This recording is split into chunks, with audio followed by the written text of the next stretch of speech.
Hi and welcome to the Ruby Tuesday. My name is Ruben and this is Kirstin, hello. and today we are reviewing Netflix's original film Someone Great.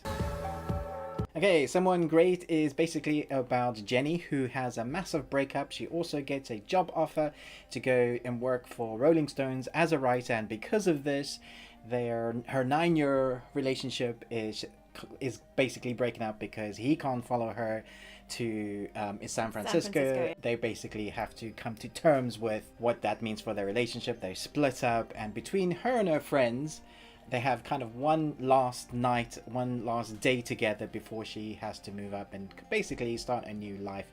And that's where things get interesting. Thank you. Yeah, it's kind of like a, I don't know, it's coming of age, but when you're about to turn 30.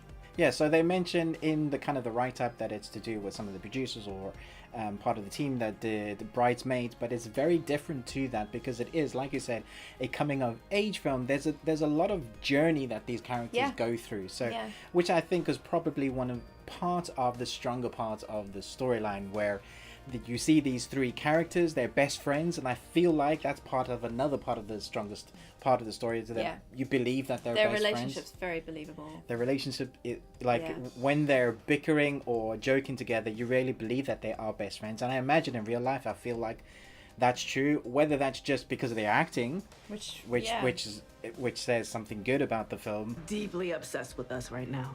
I think it also comes down to the scripting and the directing, because if you don't have a strong enough script to portray that kind of relationship and the way that they've been directed, the way that they kind of, move with each other and have mannerisms and have sort of inside jokes and things like that, it just really suggests that they have a very strong relationship.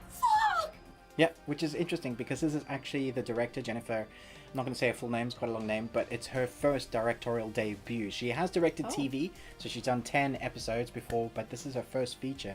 And I thought as like her first outgoing, it was quite strong. Netflix do a whole bunch of films like this. I said do. I know you're smiling. They do this, like, they churn out rom-coms like this quite quickly, and you can look at this on Netflix and go, ugh, another one of these. And obviously this is not in my kind of, it's not made for me. It's a rom-com for 2030s, and it's a coming of age.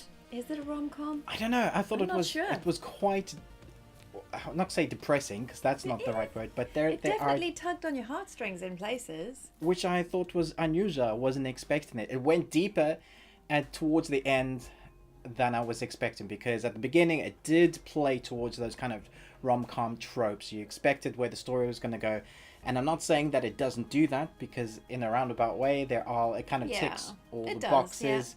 You're going to do this now, the friends are going to get upset, they're going to have a fight, they're going to get back together as friends, and they're all going to go through this kind of relationship building journey, and then at the end they all live happily ever after. But I have to say, it does go away in places I wasn't expecting. When we were talking about it, I was saying that, that's not taking the Hollywood kind of normal box. There was a moment where we thought, there's the Hollywood ending, but then it didn't. Oh, shoot!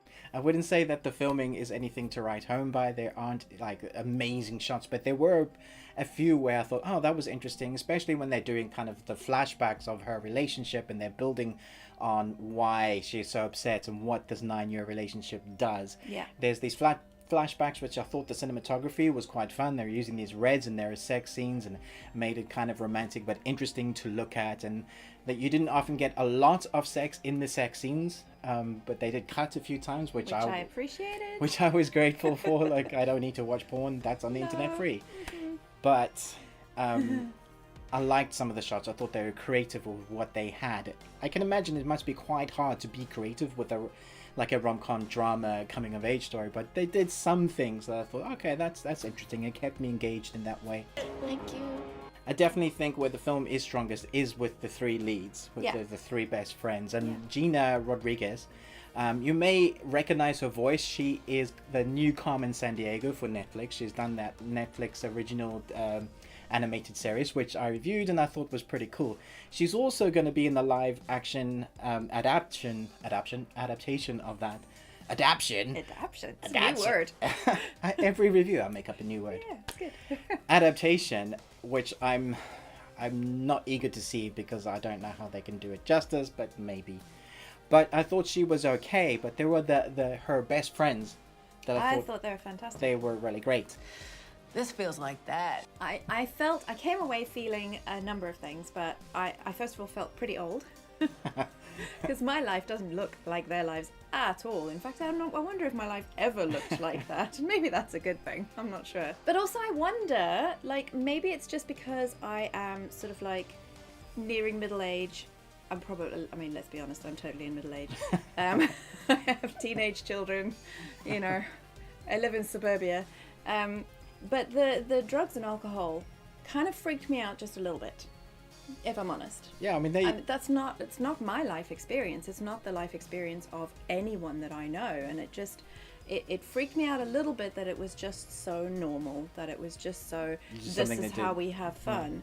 And maybe that's something that the film was commenting on. I'm not sure. Yeah. I mean, it was weird that I mean, and it is a trend in a lot of coming of age films now, where drugs and alcohol are used to excess. You have those films like the guy's version. What's it? Hangover. The Hangover, where that, you know, the guys go out and they party and they use drugs and alcohol. And I don't think the film is saying, hey, this is okay, but it did put it in a way that it was like, oh, this is normal. This is what you do to have fun. Yeah. And I thought that was strange. I definitely felt like this film was saying more that it is okay than the Hangover films. Because the Hangover films, I mean, seriously, there's consequences. Yeah, right? There's consequences for when you go out and have a big bender like that. Stuff happens and stuff gets crazy. And here they were like, hey, we're just going to go to our local, very cool drug dealer, and she's going to give us some drugs, and that's going to make our evening okay to deal with these emotions. Yeah, that's how you deal with And I breakups. thought, wow, okay, that's just part of life. And maybe that does make we're on a different playing field when it comes to 20s and 30s now. Let us know in the comments below if that is your life, and maybe we're just kind of we've reached that, like, oh, we don't do drugs and alcohol that way, so I don't know. I don't know. It's certainly not how I live my life, but...